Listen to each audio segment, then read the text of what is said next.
We all know those anime series that have characters that can defeat pretty much anyone. Characters that can take people out with one single punch.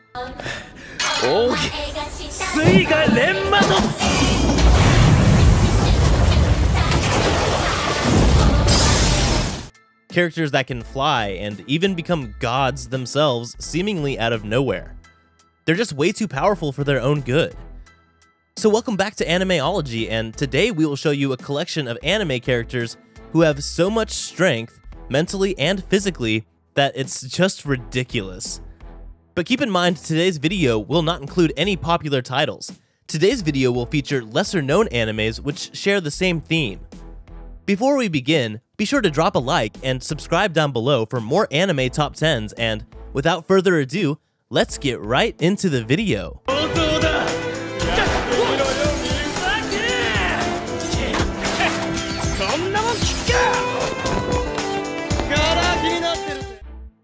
Number 10, Blood Lad.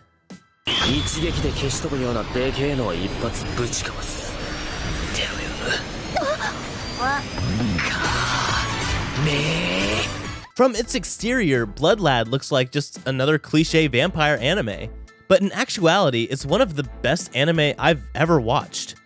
Even though this anime contains the classic ecchi female and overpowered male protagonists, do not judge this series by its cover. The basic plot of the series is as follows. The vampire Stas is one of the most powerful district bosses in the demon world, fending off everyone who dares challenge him. But secretly, the fearsome Stas is obsessed with human culture, especially video games, manga, and honestly everything that comes from Japan. When a Japanese girl wanders into the demon world, Stas can't wait to meet the human and learn everything he can about her world. Unfortunately, before he's able to ask her anything, the girl is killed by one of his would-be usurpers, leaving just her bare soul behind. Stas vows to help the girl restore her body and return to her former life, especially since it means taking a trip to the human world himself. Number 9, Zettai Children, the unlimited Kyosuke Haobu.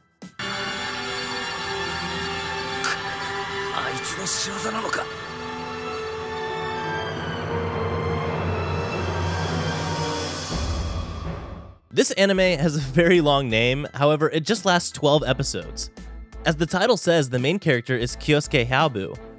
He is the leader of Plundera, and his entire team was killed by his superior, so he felt betrayed. Kyosuke Haobu is an Esper who was betrayed many years ago, and is now one of the most powerful Espers, and also a fugitive. However, behind that glare lies a kind heart. His main mission is to save Espers who are mistreated by humans, even if that be by force. Through his methods, he has saved many Espers' lives and gained the loyalty of those he saves. The name of his group is Plundera. This is one of the best anime I've ever seen. It's full of action and sometimes it can give you suspense, but the thing I liked about it maybe the most is a message I think found in this show. It doesn't matter what you are, what you believe in, or what you think is wrong or right. Everyone should have the same right to live as an ordinary person. Number 8, World Trigger.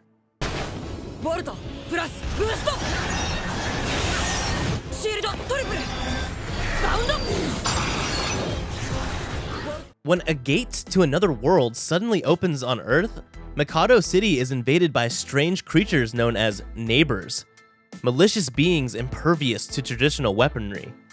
In response to their arrival, an organization called the Border Defense Agency has been established to combat the neighbor menace through special weapons called triggers. Even though several years have passed after the gate first opened, neighbors are still a threat and members of the border remain on guard to ensure the safety of the planet.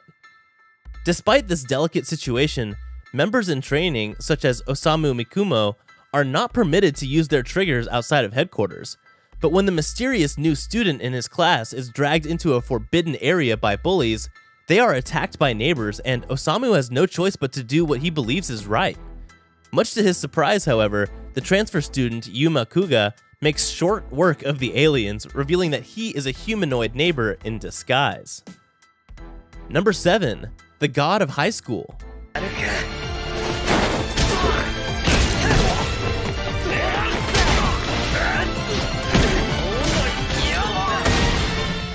Just when you thought that your favorite anime had come to the top of your list and it's gonna stay for a long time, when you conceived that your life would not be enlightened again by an artwork of such caliber, God of High School soon came knocking on everyone's door. What am I saying knocking? Breaking down the door and establishing themselves as the best anime ever. The God of High School tournament has begun, seeking out the greatest fighter among Korean high school students. All martial arts styles, weapons, means, and methods of attaining victory are permitted. The prize? One wish for anything desired by the winner. Taekwondo expert Jin Morai is invited to participate in the competition. There he befriends karate specialist Han Dai-wee and swordsman Yu Mira, who both have entered for their own personal reasons. Morai knows that no opponent will be the same and that the matches will be the most ruthless he has ever fought in his life. But instead of being worried, this prospect excites him beyond belief. A secret lies beneath the facade of a transparent test of combat prowess the tournament claims to be, one that has Korean political candidate Park Moo-jin watching every fight with expectant and hungry eyes. Morai, Dai-wee, and Mira are about to discover what it really means to become the god of high school. Number 6. The King's Avatar.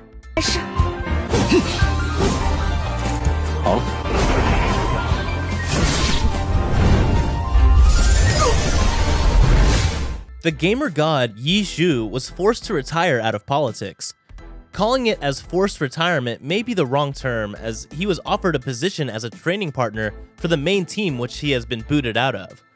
That means he still gets to work, but just in the background. He was also not in the position to negotiate the deal, as it's implied that having him resign is a better course of action than to quit and have his contract bite him.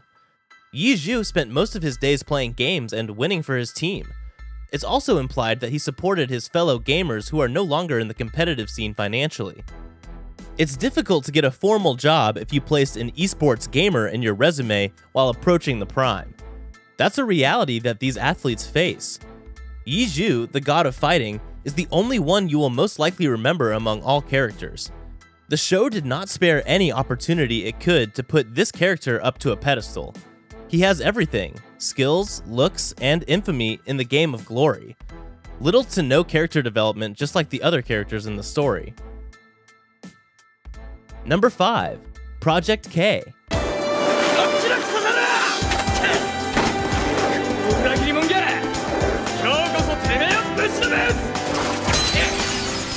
K, or Project K, tells the tale of Isana Yashiro, a high school boy thought to be one of the 7 kings, and how he gets mixed up in the world of the different clans under a false accusation of murder.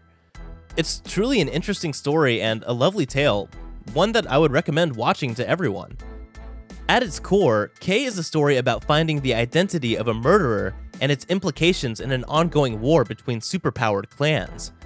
Elements of sci-fi, fantasy, and mystery are combined to make for a very appealing package. In my opinion, the first few episodes don't really explain that much, but they leave enough questions unanswered to make you keep coming back for more. I suppose it may be to give the viewer the same feeling that the protagonist, Yashiro, would get from having his daily life changed so suddenly. However, the story really picks up in the latter half, and overall was really very exciting to watch. Number 4. Wise Man's Grandchild.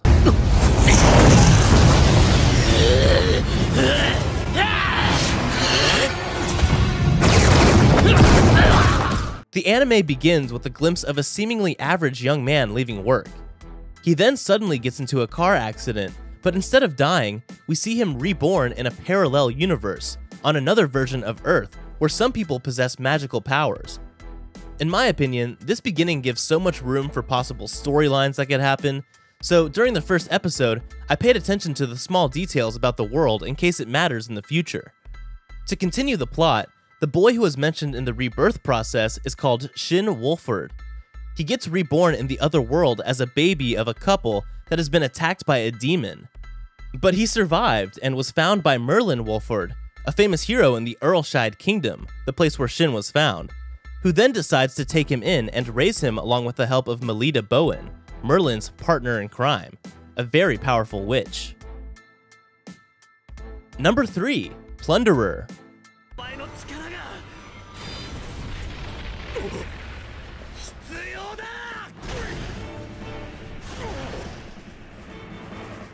Plunderer is set in a post-apocalyptic fictional universe ruled by numbers. The worth of each individual is measured by a special feature called count that is marked somewhere on their bodies, which defines the important aspects of their lives in a number format. The real danger that the people of this realm face is when the count drops to 0. When this happens, the person will be dragged into the abyss below, which results in death. The protagonist, Hina, has a count which represents how many kilometers she has walked. When her mother gets dragged into the abyss, as per her mother's final wish, she sets off in search of the legendary Ace. Hina's relentless journey takes her down an unexpected path when she meets a peculiar masked knight who goes by the name of Licht Bach. The oddest thing about him besides the mask is the fact that his count shows a negative number. Plunderer has an intriguing concept with the introduction of a dystopian world and where your life is measured by numbers in a quite literal way. Plunderer will capture your attention pretty much because of the unique world it attempts to build, such as the concept of the count, which forms the base of this anime's universe. Number 2. Hagore Yusha no Aesthetica.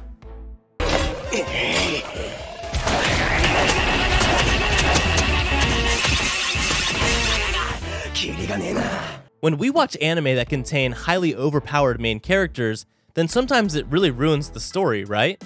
Like, there's absolutely no challenge factor for the main character, and there's no tension for the reader. But depending on how this powerful main character is executed, it can sometimes turn into a very enjoyable and exciting series.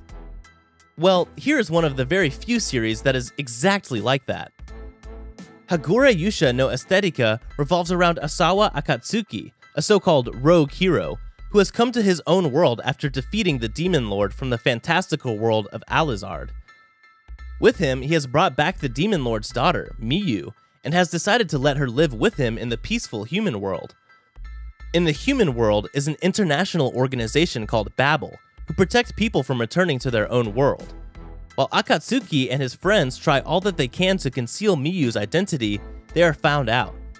Akatsuki decides then to protect Miyu from the approaching dangers in order for her to live a happy life.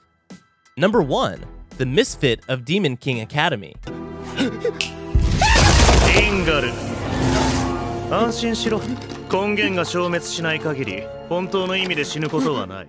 The series takes place in a Demon King Academy, which identifies and grooms their students in search of the one who could be the reincarnation of the ruthless Demon King from 2,000 years ago. The main storyline is based on a Demon King who was a worshipped tyrant and wiped out many gods and men alike over the years. He was reincarnated 2,000 years later. This brings us up to speed to where the story takes place. Anos arrives at the academy and is disappointed to see that his descendants' magic power seems to be very feeble and inexperienced. Throughout the first episode, he exhibits his unparalleled powers, which give us, the viewers, undeniable proof that he is indeed the reincarnation of the great Demon King. The Misfit of Demon King's Academy is off to a good start with a straightforward story, a compelling protagonist, and some spectacular animation that we witness in the demon effects throughout the episodes.